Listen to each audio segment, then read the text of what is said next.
Il est 11h20. Alors, Camille, vous ne faites pas exception, vous êtes vous aussi ravi, honoré de recevoir le grand Fabrice. Puis stressé parce que c'est un bonheur d'être face à Fabrice Lucchini. Il faut passer bien sûr. derrière aussi. Hein. Ah bah en même temps, c'est une belle pression parce que c'est quand même le roi des orateurs. Hein. Donc pour un chroniqueur comme moi, bah, c'est pas simple. Vous l'avez vu hein, déjà depuis ces 9 minutes. Hein.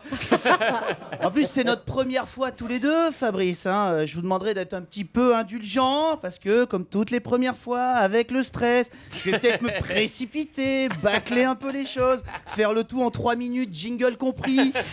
Vous seriez forcément frustré en repartant et moi derrière obligé de me justifier auprès de Michel. Je sais pas ce qui s'est passé, c'est la première fois que ça m'arrive. D'habitude les invités repartent plutôt contents, mais là je sais pas. Ça doit être le trac ou ce que j'ai mangé au petit-déj, je comprends pas la panne quoi. D'ailleurs pour être tout à fait honnête avec vous, pour éviter que ça m'arrive, je suis un peu honteux mais... Avant de vous retrouver, Fabrice, je me suis fait une petite chronique vite fait, comme ça, discrètement derrière un bureau. Je l'ai dit à personne, un truc purement mécanique, hein, juste pour me décontracter avant d'être face à vous. En tout cas, vous sortez ce nouveau film, donc Alceste à bicyclette, dans lequel vous interprétez un acteur qui hésite à jouer le misanthrope au théâtre. On est d'accord, Fabrice ? Oula, c'est un oui, c'est un hochement pour une fois de qu'il tête, dit rien, hein. non mais attends, Non, mais qu'est-ce qui ça, se passe? le côté Oula. pervers. Non. C'est que tu le laisses réellement. Ouais, ouais. Tu le laisses jusqu'où il va. Allez, vas-y, je t'en prie. C'est pas exactement. Non, on verra. Vas-y, je t'en prie. Ok, on continue. Mais pourtant, le théâtre, c'est bizarre d'hésiter parce que quand on vous connaît un peu, le théâtre, c'est votre maison. Moi, je vous ai vu faire des lectures, vous êtes captivant, quoi. Franchement, vous liriez le bilan comptable d'une entreprise que vous réussiriez quand même à passionner vos spectateurs à la sortie, quoi. Non, mais attends, le moment où il lit le passage sur la fusion-acquisition de la société, j'en avais les larmes aux yeux. C'est bien simple. Tout le monde trouverait ça émouvant, vous voyez. Mais c'est vrai que vous incarnez tellement les textes que vous jouez, on a l'impression que c'est vous qui les avez écrits à force, vous voyez. Bah pour les plus jeunes, à tel point dans les écoles, les élèves, ils disent qu'ils récitent Le Corbeau et le Renard de Fabrice Lucchini. Absolument. En 4e, il faut le savoir. Bon, sinon, vous avez pas attendu ma magnifique chronique pour être reconnu. Vous avez été nommé 3 fois au Molière, 7 fois au César, si je me trompe pas. C'est en tout cas la biographie, j'ai bien compté. Hein. Mais vous n'avez gagné qu'une fois le César. Oui. Le sacré. Je m'attendais à ce qu'il Je sais pas si tu as raison de le rappeler. Très calme.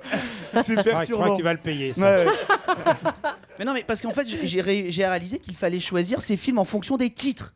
Les films qui font le plein de récompenses, c'est ceux qui veulent rien dire, en fait. Vous savez, avec 2 choses qui n'ont rien à voir. Par exemple, la graine et le mulet. Là, plein de César. Ou le scaphandre et le papillon.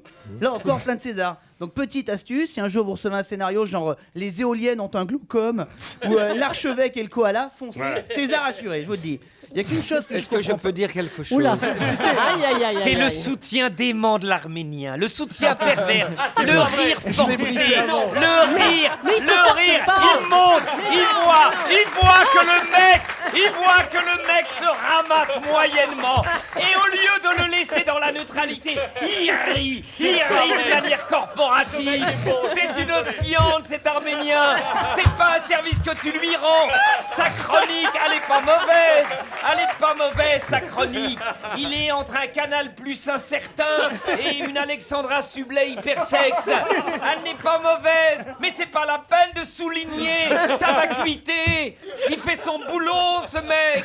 C'est Camille, il a le t-shirt. Il est certainement contre la manif pour le mariage des cathos. Ça se sent. Et toi, l'Arménien, en tant que fiante, tu l'écrases avec ton adhésion. Allez, Camille. Elle est bonne, ta chronique. Merci, Camille, les derniers mots, c'était... Oui, mais elle est bonne. Et elle est pas Raccourci. finie. Non, non, Fonce, Fabrice. c'était la le dernier mot, Elle est pas foncez. Foncez, c'est du César assuré. C'est du César assuré. Ouais. En tous les cas, on va enfin parler maintenant de votre film Alceste à bicyclette. On va bien, essayer. mon chéri Camille, c'est bien ce que tu fais. C'est attend- bon parce que t'as une énergie, t'as une humilité, et en même temps t'as une ambition, tu veux t'en sortir. T'es un quart d'heure de mec qui était boulot. pas loin, un jour ou l'autre c'est Pôle emploi, toi aussi. On est tous intermittents, il y a 900 personnes qui perdent leur salaire et leur emploi par jour. Je sais que François Hollande va inverser la courbe en 2013, grâce à Dieu. Et bien ce que je veux te dire, Camille, ici on a des emplois jeunes, on t'a pris parce qu'on était obligés, mais... Non, c'est remarquable. C'est très bonne remarque. J'ai bien aimé ton association sur la sexualité. Le début, Ça je démarrait pas mal. pénètre quelqu'un rapidement, je suis un peu fébrile. Il nous l'a fait éjaculation précoce. Sois gentil, indulgent. Il a travaillé sur les 2 associations, sexualité, interview, c'est du bon boulot. Et l'Arménien aurait pu lui dire, t'as attaqué un peu fort, t'aurais dû être plutôt en douceur. On va applaudir Camille Combal. Voilà. C'est donc fini. Bravo Camille. Oui. Camille, bravo. Je crois. Voilà, c'est un vrai emploi jeune, c'est un emploi d'avenir. Bravo mon amour. À revoir, ce moment à revoir sur europe1.fr, bien sûr. Camille qui fera sa